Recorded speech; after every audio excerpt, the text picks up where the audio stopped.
વણગી શકો તો વણજો મોરા ભાઈ, નહીં કા ખાસો ફોકટ ફેરાજી.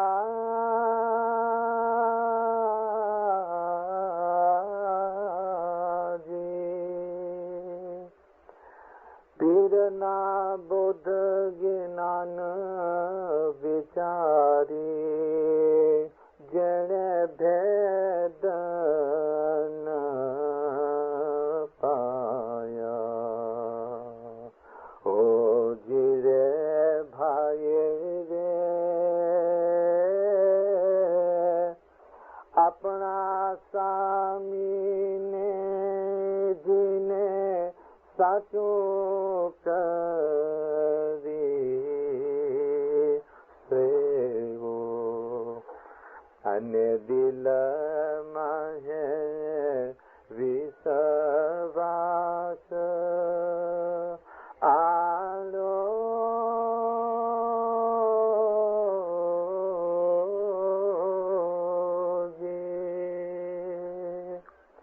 ભલે પીરસ દર્દીન કબહી ન હારું. જો જોઈ જોઈ પાસા ધારો,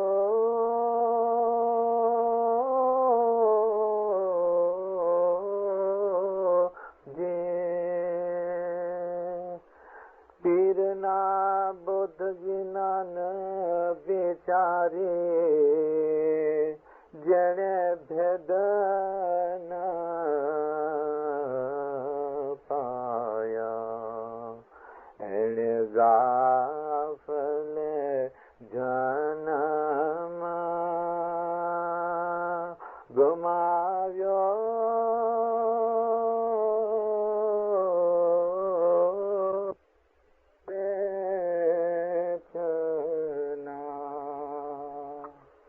નીચે વહે દરિયા,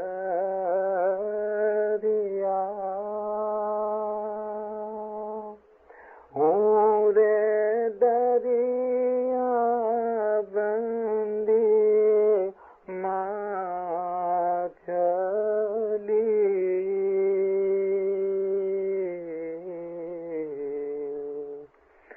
સાયા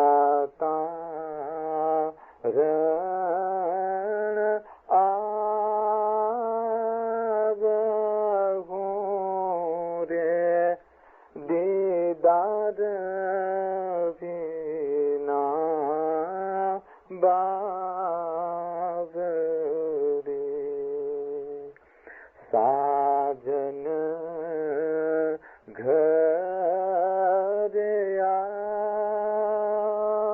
વાલમ ઘરે બંદો ભૂલ્યો તારી બંદગી.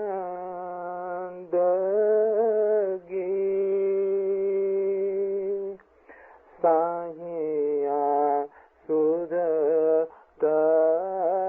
બતાવ દીદાર વિના બાવરી.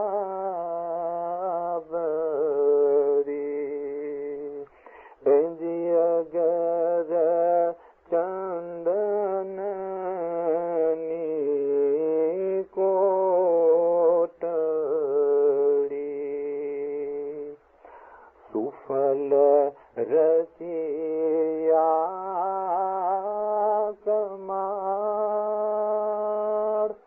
તાળા દીધા છે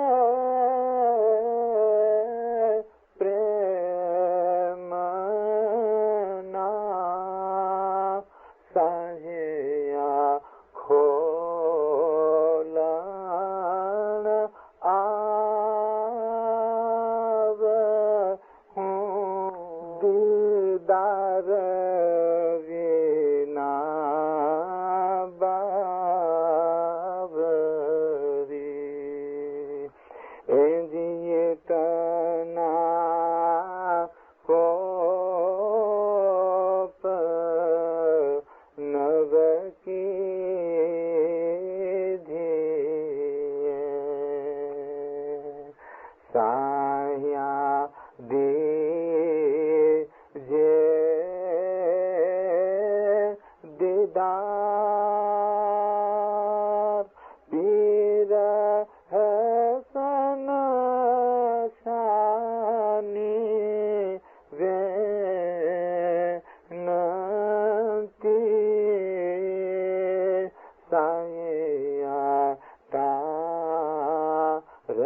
સાજન ઘરે આવ વાલમ ઘરે આવ બંદો ભૂલ્યો તારે બંદગી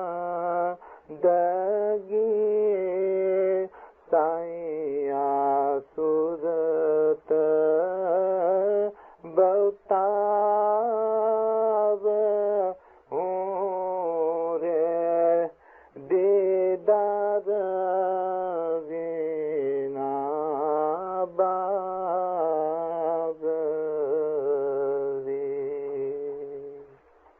બાવરી પ્રભાતે ઉઠો ને સાહેબ મોરે રતન લૂટાવ્યા રે ભાઈ જેવા ફલ વીણી શકો તેવા ફળ વીણીને લેજો રે તમે જાગો મારા